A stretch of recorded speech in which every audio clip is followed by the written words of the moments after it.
Hi everyone, Jake here from IBPF. Thank you for joining today's webinar, Understanding Our Cultural Identities and Bipolar Disorder Through an Intersectional Lens. We are honored to be joined by Dr. Lauren Yang today, and Dr. Yang is a licensed clinical psychologist in the Bay Area, California, with specialties in bipolar disorder, life transition challenges, and cultural identity development. She is a postdoctoral leadership fellow and co-chair of the Education and Training Council in the Asian American Psychological Association. She also serves as president of the Associate Board and previously as vice chair of the Young Adult Council for the Depression and Bipolar Support Alliance. With her lived experience of bipolar II disorder for 11 years, she has contributed to blogs, podcasts, panels, and social media campaigns for DBSA, International Bipolar Foundation, BP Hope Magazine, and Live Well Bipolar. I want to let everyone know that there will be a question and answer session at the end of the talk today. You may type in those questions at any time through the Q&A section on the display of the bottom of your toolbox throughout the presentation.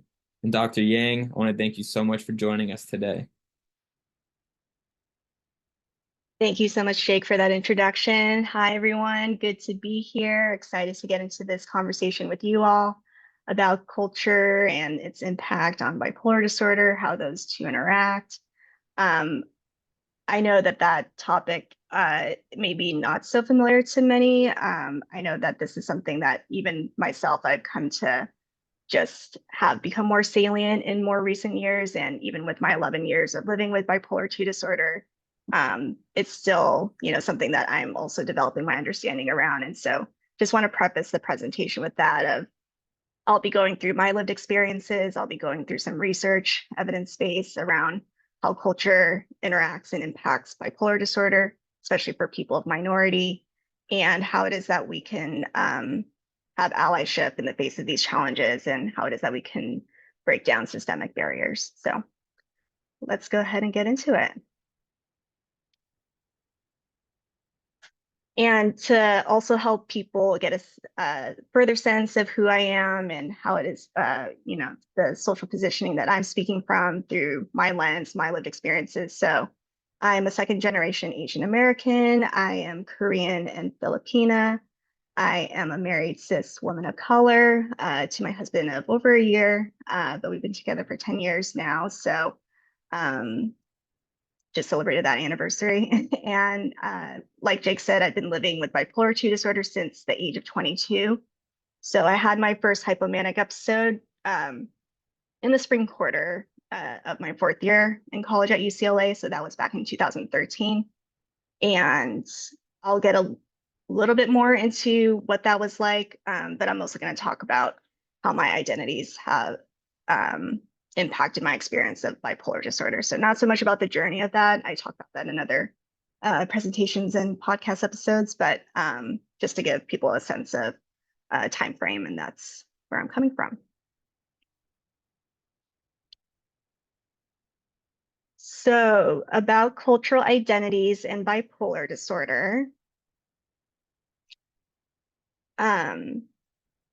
I'm sure a lot of people here are familiar around what are the symptoms of bipolar disorder, the symptoms of mania, depression, especially. So I wanted to call attention to this study that was done by Eglin and Hofstetter back in actually 1983. So it's quite an old study, but they looked at the impact of cultural factors on the diagnosis of bipolar illness.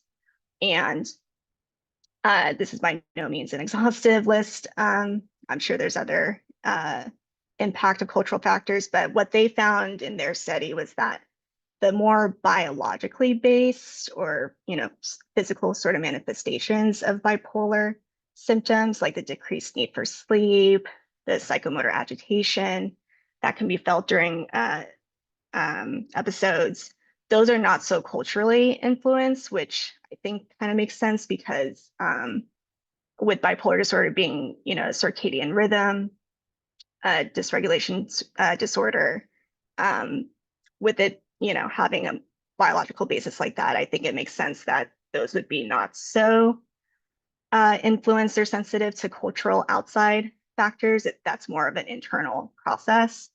But what they did find that was culturally sensitive was, the sense of grandiosity or how people even maybe perceived people's grandiose ideations, people's excessive involvement in activity or increase in goal-directed activity, right? So that can be pretty relative according to the cultural context or on multiple levels, right? Whether within the family, within, among peers, in society, in the community. So those things can be more culturally sensitive in that way. And so I'm going to go over 3 examples from my lived experiences in which I understand how my cultural identities have impacted my bipolar symptoms. So first with the hypomanic productivity that um, tends to happen, and this is a big one, the emotional expression and acceptance of emotions, and how internalized stigma has come up for me around bipolar disorder and within my culture.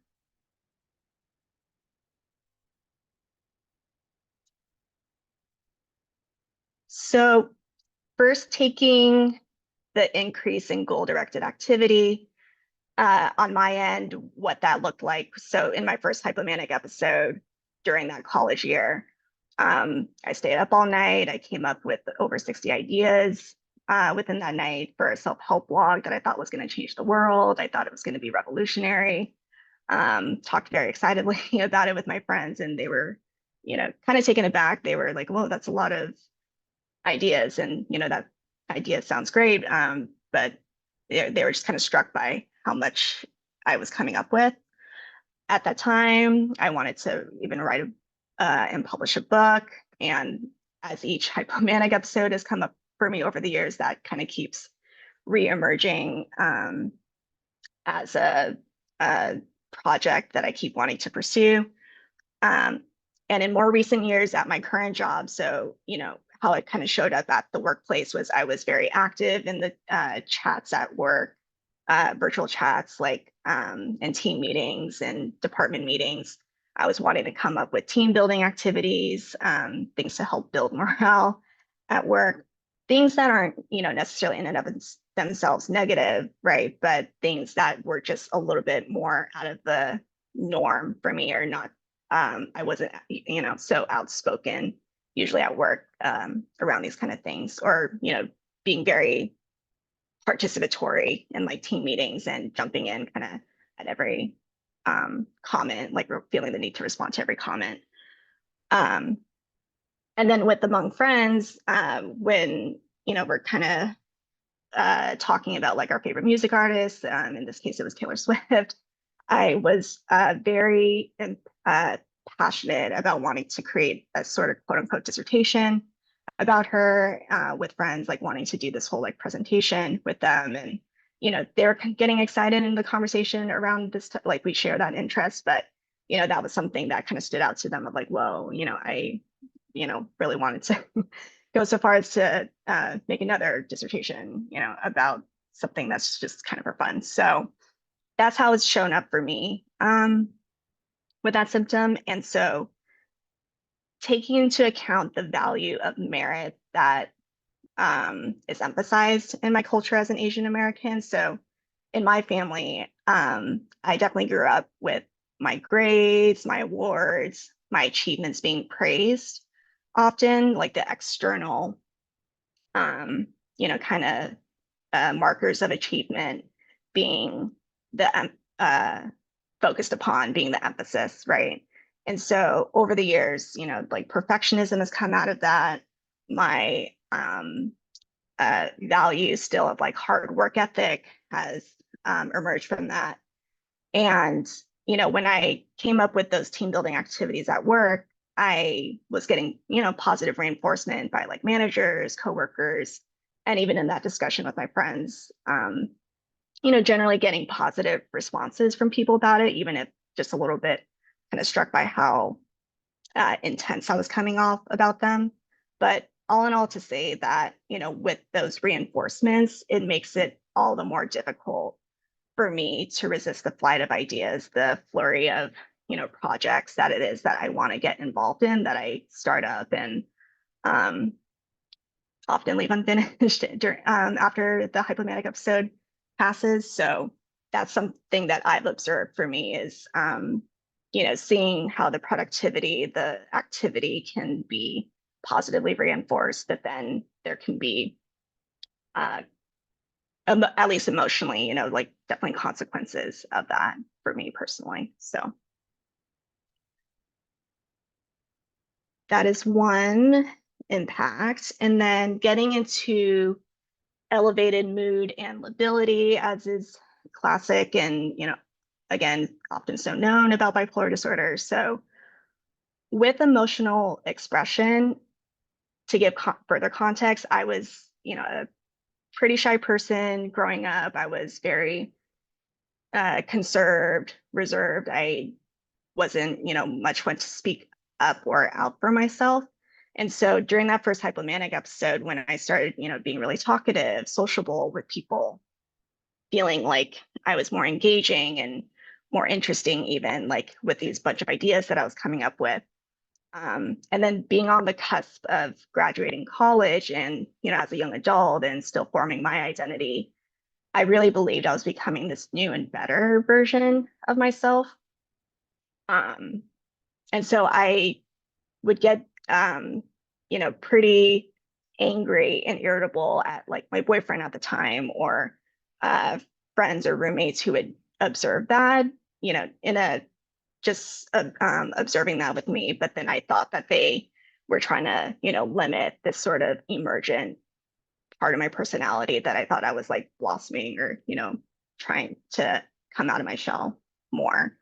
Um, and so what also came with the hypomania was, the irritability, right? I would start, and again, this is within the first episode, I started um, having outbursts with strangers. Like if I was in the line at the grocery store, I would snap at someone who I thought was cutting me in line, but she just was, reaching over to grab like a magazine from the rack at the cashier checkout line. Um, Yelling at a family for taking my apartment parking spot, um, and like really digging into them, like not even just, like a simple like, hey, can you move from my spot? I really was, excuse me, raging at them. So, and then when I moved back home after graduating, I was having conflicts with my dad and even some conflicts with a couple high school friends and like really lashing out at them too. Um, so kind of like going from 0 to 100, seeing red, the rage was really prominent also during those episodes for me. And but then within the back of my mind, not in the moment of raging, but after the fact, I would be kind of wondering about that for myself, or one, feeling a lot of shame, actually, even, or a lot of guilt, at how I treated people in those moments of like irrationality and irritability. So that brings me to the value of suppression that gets emphasized in my culture as well. Um, there's been research around, especially for East Asian cultures. I think there could be more for other communities or in the Asian diaspora, but um, definitely I've observed within, say, my Korean side of my uh, heritage, there's more emphasis on like being conserved, right? To be not so emotionally expressive, essentially, right? So uh, what that does though, or the purpose and function of that is so that it can maintain interpersonal harmony. It's also associated with self-discipline to be able to constrain and suppress your emotions, whether positive or negative, right? It's a practice of humility, even. And I know growing up in my family too, there's also this real emphasis on privacy as well. So trying to keep things within the family, not really being so outspoken or openly, sharing uh, dirty laundry, so to speak, or just like what challenges that you're personally dealing with. So that interacts with the big show of emotions that tend to happen during my mood episodes in often feeling a lot of shame afterwards, right? Like feeling like I'm being too much, I was too much to handle for my friends and family, or just even out in the community. I'm being seen as unreliable, immature, um, just a lot of negative self views around that. And I think being as a woman, in addition to being Asian American, I think there's the kind of gender norm or stereotype of women being the more quote unquote emotional between or among genders. And so I think, there's like stigma, or there can be some shaming around that even too. And, I talked about this extensively again in other presentations, but I was shamed, for openly crying in like this local CVS pharmacy when I went to go pick up a medication, and I didn't know about insurance information, how much it costs, or what was needed to bring down the cost of medications. And I was just very frustrated and crying about it. And when I went to go pick it back up after figuring it out, this CVS pharmacy tech um, said to me like, "Oh, so no crying today then." And that was something that was 11 years ago, right? It still stays with me very much so to this day. And so um, I have a lot of sensitivity still, or like around how it is I express my emotions, or even working towards accepting my emotions, just kind of accepting the broad spectrum of them that I experience as part of being human, as part of being someone who's just different, right? Who just has this condition that makes the experience and expression of emotions, just on a different level from other people. So that's a big one for me with mood and uh, emotional expressions. So, okay.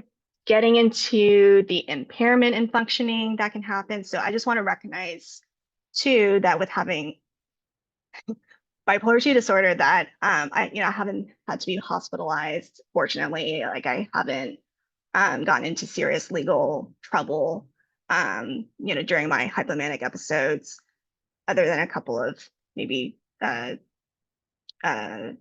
citations for texting while driving. That was kind of the most serious that's ever gotten for me. But in any case, it's even with bipolar 2 disorder, it still does um, impact my functioning in a serious way. I still deal with a lot of financial consequences from my hypomanic spending to this day, and that's something that's ever ongoing. So with internalized stigma, I actually don't still really talk about having bipolar disorder to my family, my immediate family directly. I've never even actually really named having bipolar disorder to them out loud. I've maybe alluded to like I have high moods, low moods.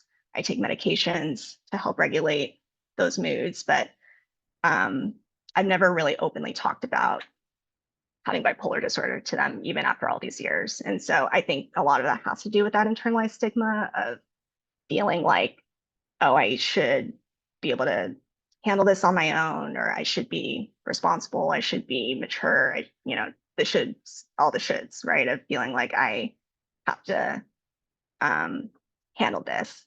And so with that also comes difficulties accepting help a lot of times. It's interesting that I've noticed for myself that I have no hesitation with asking for professional help. Um, like with that first hypomanic episode, I was relatively quick to go to the counseling center on campus to get, therapy, medications, help like that. But among my personal circles with friends and family, and even with my husband, it's actually more difficult for me to go and ask for that help, or to even admit that I need help with, especially, in the aftermath of an episode at times. Uh, it was actually very meaningful for me to have a friend, a high school friend recently, show curiosity and ask me more about what it is to have bipolar disorder. Like, what are the signs that she should look out for when I'm in a hypomanic episode? How can she be supportive um, towards me? And that's something that I can better articulate to myself now versus, again, as a young college student. But still, I have difficulties with that. And I've also wrestled with the notion of this, I say this to people like in advocacy efforts or, in inspirational sort of talks and whatnot, that this is not something that we choose for ourselves, right? It's not this deficit or quote unquote flaw that we have. It's just a condition, a medical and psychiatric condition, that we have that just makes things, different and a lot of times harder for us to deal with the stresses of life. But there's something still in me that kind of, if not explicitly, like kind of still holds on to like, oh, this is something on me. Like this is something about my personhood or myself that like needs to be worked on versus thinking about it as like a neuro, biological like kind of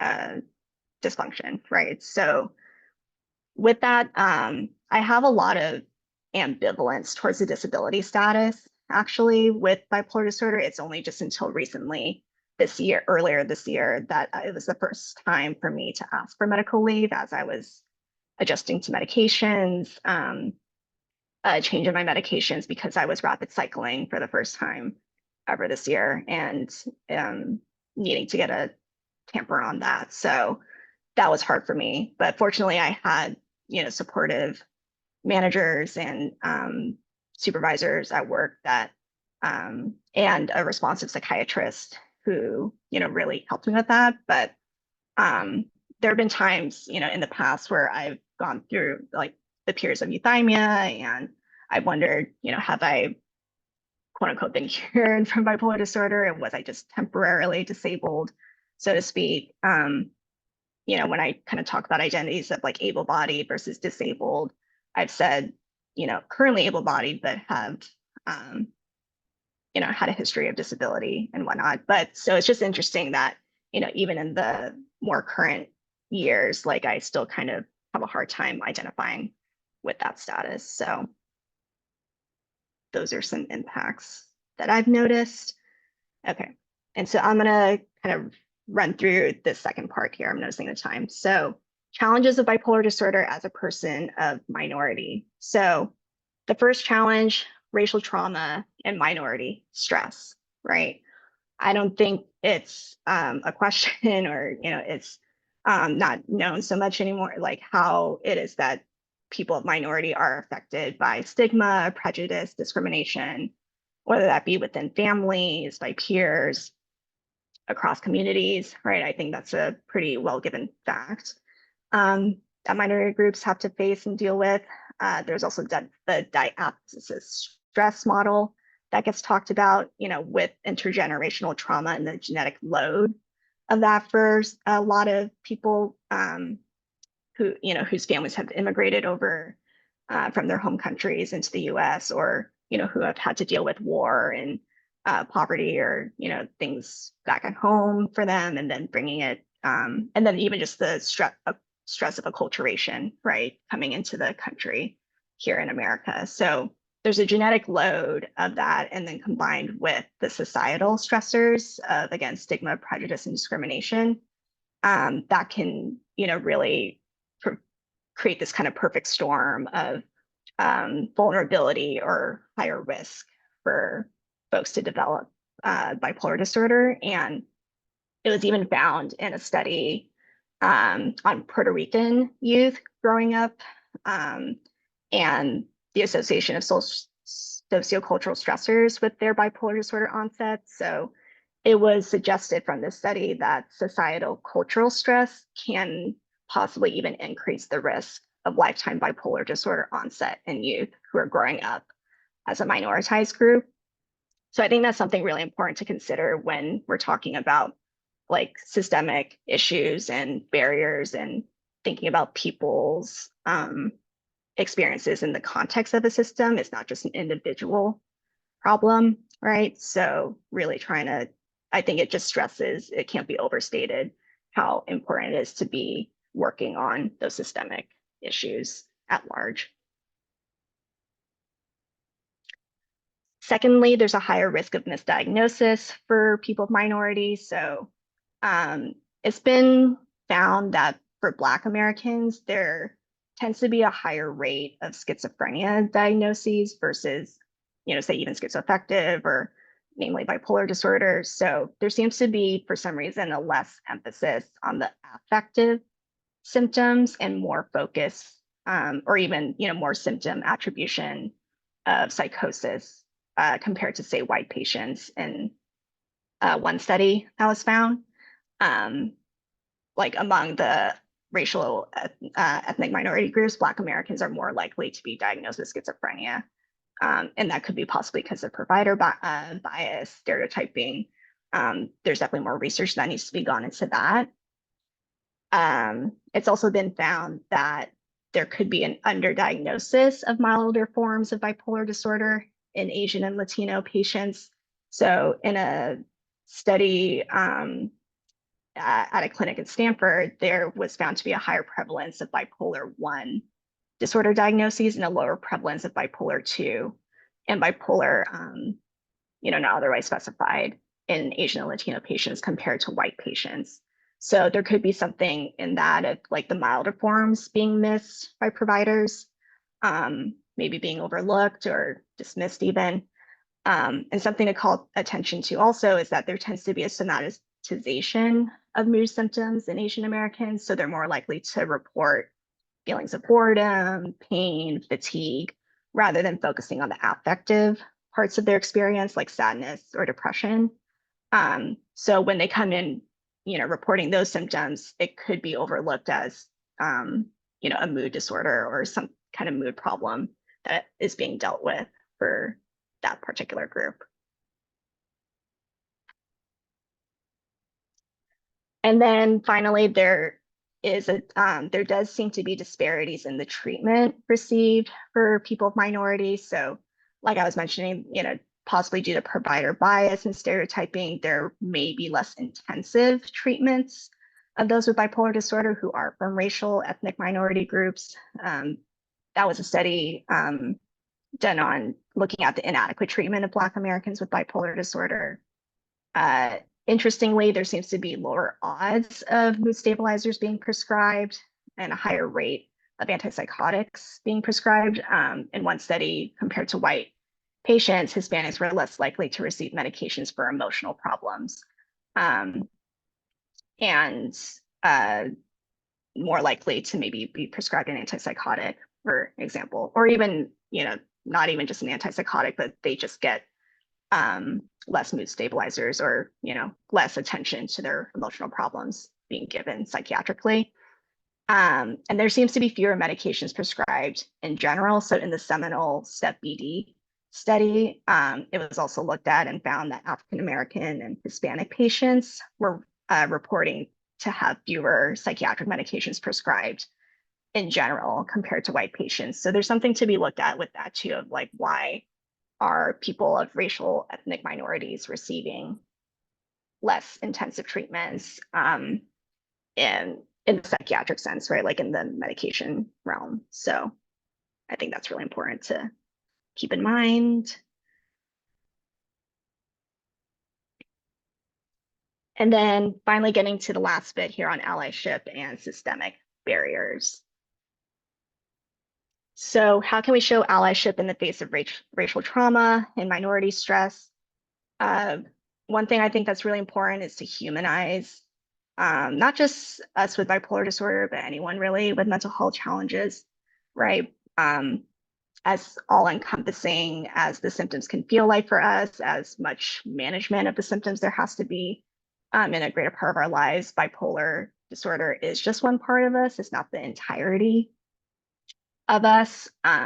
So you want to also consider the cultural context of people's experiences, like how were they raised, what kind of values were they brought up on, what was emphasized in their, not just immediate families, but what are kind of societal messages that are sent to people.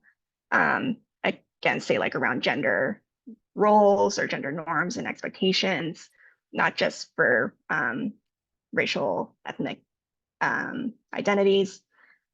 And if you have positions, if you have identities that are of privilege, that aren't of the minority, I would say using that, leveraging that, by elevating voices of those of us who have lived experience, raising awareness of the issues that are uniquely faced by those of us with bipolar disorder and are a person of minority, and openly condemning, the oppression of marginalized groups. Just, being very clear about that. And then acknowledging that there are systemic issues. We are not in a vacuum.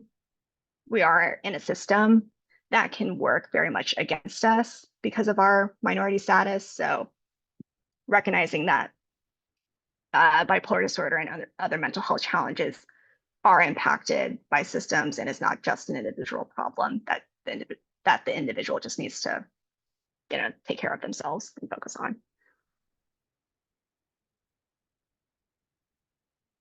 Okay. How can we reduce misdiagnosis in minority groups? Really consider the cultural factors. I think that's easier said than done, or seems like it should go without saying. But think about how are emotions expressed and accepted in different cultures. Like I was mentioning, for my experiences, suppression, conservative, like privacy, like those are all highly valued in my culture. And so, want to think about how does that interact with the emotional expression piece of it. And going back to my earlier slide of, what are symptoms that are maybe possibly more culturally sensitive, you want to think about those too. Check your biases. I think the more awareness that people have around the biases that we all hold, the better.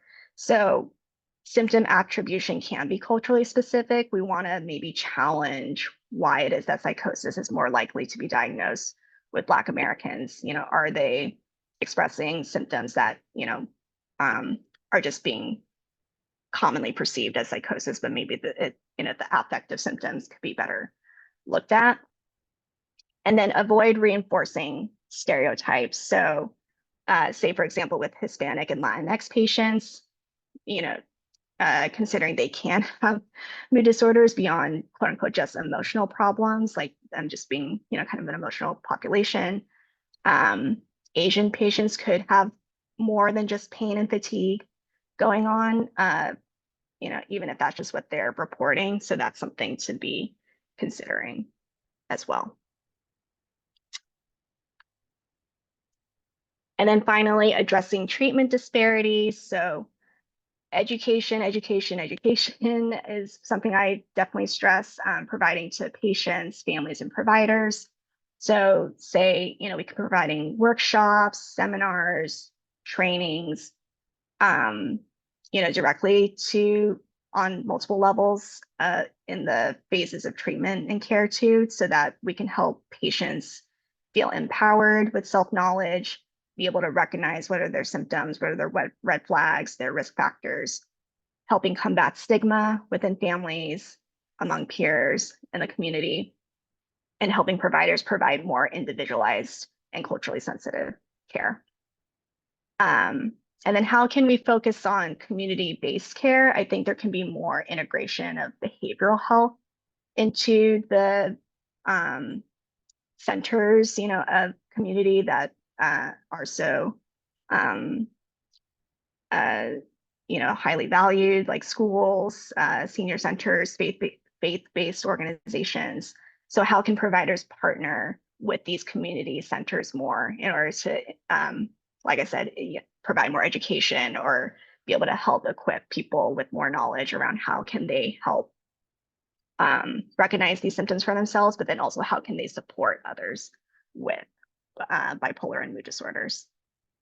And then finally, increasing diverse representation in mental health care. So there are more barriers to entry into the field of psychology, into the field of mental health, that are stacked up against people of minority. The costs alone to be able to enter into the field are just exorbitant and ridiculous. And so thinking about how can we support people with that, and essentially increasing the pipeline for BIPOC and those who are underrepresented in the field so that we can get more folks with either lived experiences, cultural identities, these really important perspectives, right, that can help just provide more um, culturally sensitive care. So that's what I have for all of you. So I wanted to make sure there was time for questions at the end. So I did just kind of rattle through the latter parts of that, but hopefully I can, also review anything or, reinforce anything that was maybe missed. So thank you all. Of course, Dr. Yang, thank you so much. That was phenomenal. And yeah, as was just said, we will be moving into the question and answer portion of today's webinar. So I encourage you, if you have any questions from the talk, please type them and we're gonna do our best to get to all the questions today. And yes, we're gonna start with, how can someone from a racial ethnic minority group advocate for themselves when their symptoms are being overlooked? Yes, advocacy, self-advocacy. I talk about that a lot too. And I think it's really tough, right? Because, when you're faced with, and I know like I've also faced psychiatrists, unfortunately, who have been like more dismissive or who have kind of doubted even my reporting of symptoms. Like I've been asked, like, do you understand what hypomania means and what that looks like? It's like, yes, I live it, I've experienced it. And so I think with self-advocacy, it's important to, again, like have a strong sense of yourself first, like to be uh, confident and assured in that, like, what your symptoms are, what your red flags are, what tends to exacerbate and worsen your symptoms. Or even just if you don't know that so much just yet for yourself, and educating yourself or trying to, yeah, whether attending these kind of talks or going to support groups, um, talking with other people who have lived experiences to be able to help fine tune and hone that self awareness and that self knowledge for yourself. Because once you have that uh, down pat, then, as tiring and as frustrating as it can be to keep um, what seems like maybe talking to a wall or like shouting out into a void sometimes, especially with not so sensitive or attuned providers, then you have every right to then ask for a second opinion or to then ask for a transfer of care. I had to do that actually myself just earlier this year with a psychiatrist who was not responding to me during my latest hypomanic episode, and it got worse because she was not responsive. So, being able to recognize what you need, ask for um, what you want. And then I think it doesn't have to feel like you have to do it alone, though, either. Like when you can find allies or people in your personal circles who are supportive of you in those pursuits and trying to advocate for quality care for yourself. Like my husband has been with me literally since the beginning of this whole journey for myself, not just personally, but professionally. And he's just been, an absolute like mainstay and, rock throughout my entire experiences and trying to get to where I am at this point. So I think it's really important to have the self-knowledge, voicing your concerns, knowing what you need, and then having the support around you to be able to do that.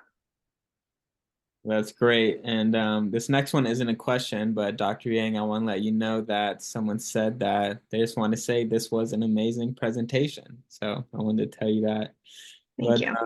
moving forward to our next question is, one of our community members wants to know, how do I deal with the dilemma of not wanting to be the person to educate willfully ignorant family members while also knowing that I'm probably the only person or source that'd be willing to take on the labor of informing them of the experience of living with a mood disorder?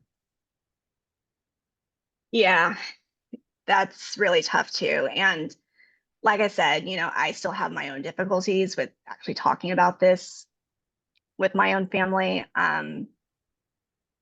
Something I'm still working through. And so, I would say it's something I try to um, approach though with that is like, say maybe I could be providing them with educational materials. Like if it's, even if it feels like it's all on me, like maybe I can direct them to resources, or, maybe if there's a, a family or caregiver support group, for someone with bipolar or mood disorders, there's support groups like that for sure.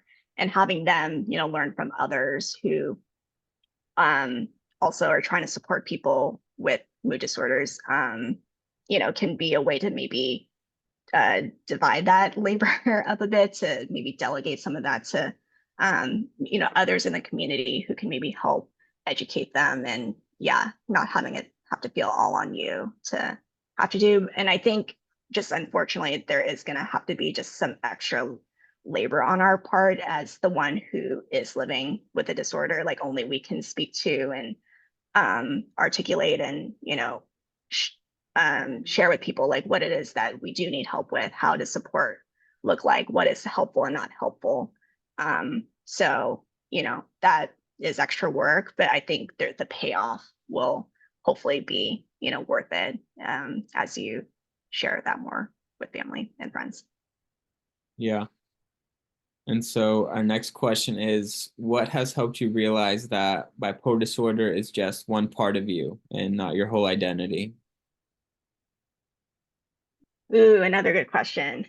Um, Yeah, I've gone through phases over the years of like the question of, okay, where does bipolar end and where do I begin? What is my personality versus what are symptoms? What is my personal growth versus, an emergent mood episode? And I think, as I've gone through the phases of my life of like graduating from college, having to navigate some gap years before entering grad school, going through grad school, and then, becoming a full-on licensed professional, I think that's something that while there's not as much anguish or so much a question of that now, of where does bipolar begin, and or sorry, where does bipolar end and where do I begin, I think having the acceptance that it is part of my experiences, it's something that even though I've gone through periods of euthymia and I thought maybe I was cured of it or maybe it's gone away somehow, but having the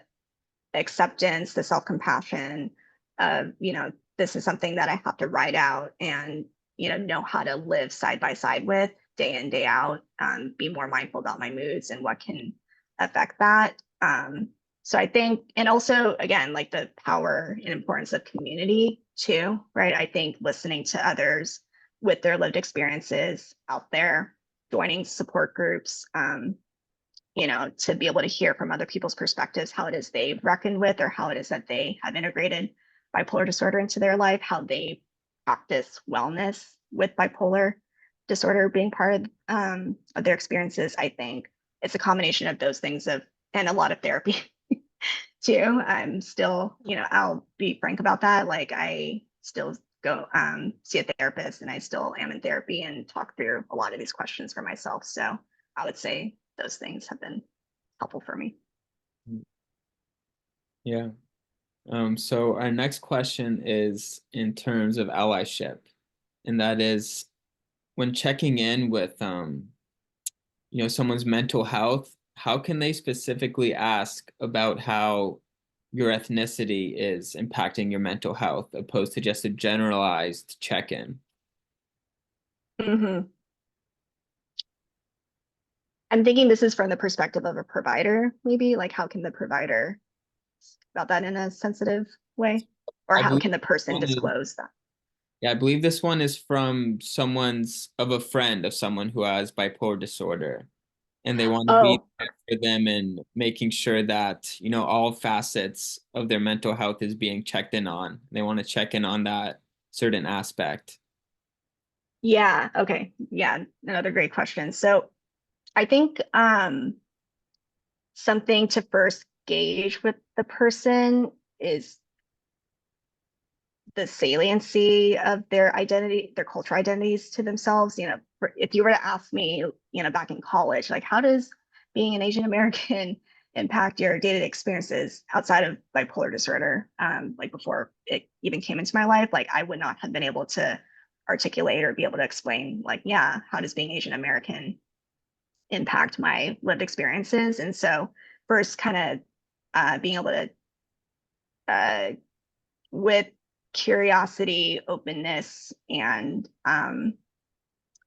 yeah, just a sincere intent to be curious about their experiences, how where it is that they fall on like how it is they understand their identities in the first place, what like asking them first, how do you um identify, like what are the identities that you feel like are important to you that you would want me to know about um in the context of living with bipolar disorder. So like kind of directing the question to them, like giving them the agency and the um, open space to be able to answer for themselves. Like, so not trying to kind of put words in their mouth. They're trying to like kind of put out presumptions or thinking like, oh, we're going to focus on the racial ethnic uh, identity versus, maybe the gender or sexual orientation part of the identity. That's something I didn't even, get Mhm. to touch on in this presentation. So, really trying to put a lot of the um, agency, for that person to be able to express that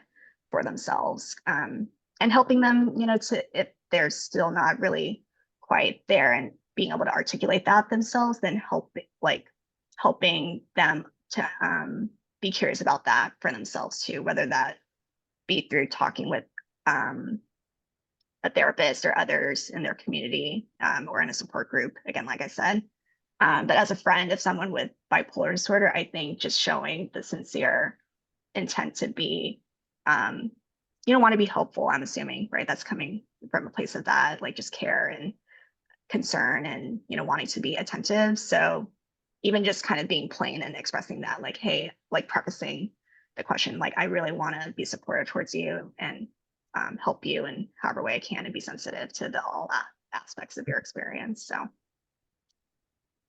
Yeah, that's great. Thank you so much for that. And we're going to go forward to our next question, which is, has DBT or exercise, routines, yoga, or good sleep been helpful for you? yeah,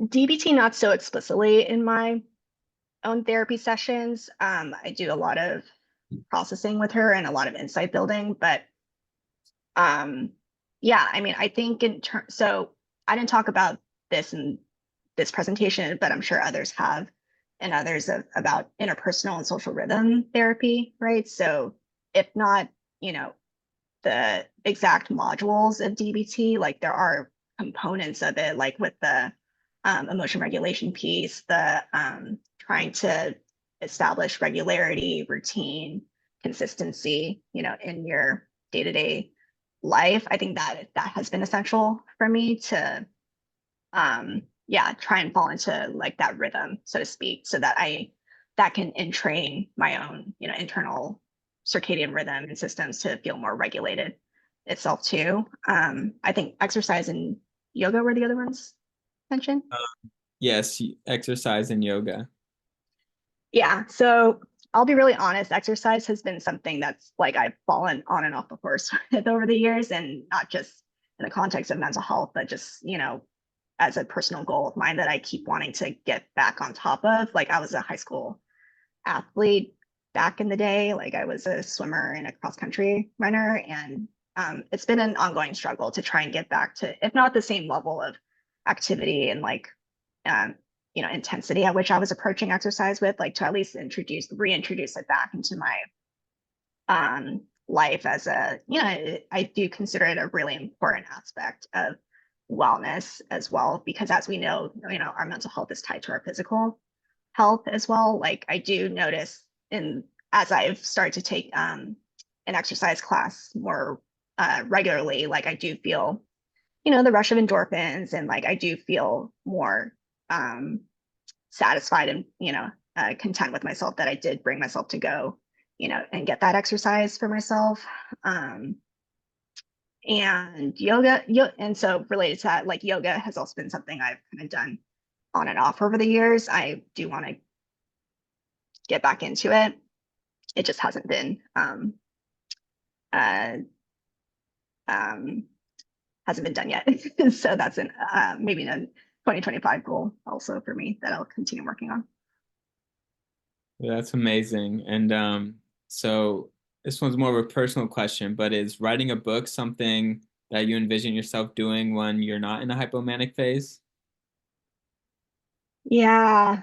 Um, I'm glad someone asked that question because that's something I really have been in like a recent headspace about as I've been coming out of the latest hypomanic episode, and I've been feeling a little bit of the depressive dip that usually comes afterwards. And I think when I'm out of the hypomanic episode, it is something that I want to recognize for myself that, among all the other projects and all the other like kind of like uh, impulsive spending that I've done during hypomanic episodes, like wanting to build like a mug collection, wanting to, build a candle collection, or wanting to collect all the like Taylor Swift sweaters that I could possibly find. I think, writing a book has been the most persistent and most, over the years keeps coming back.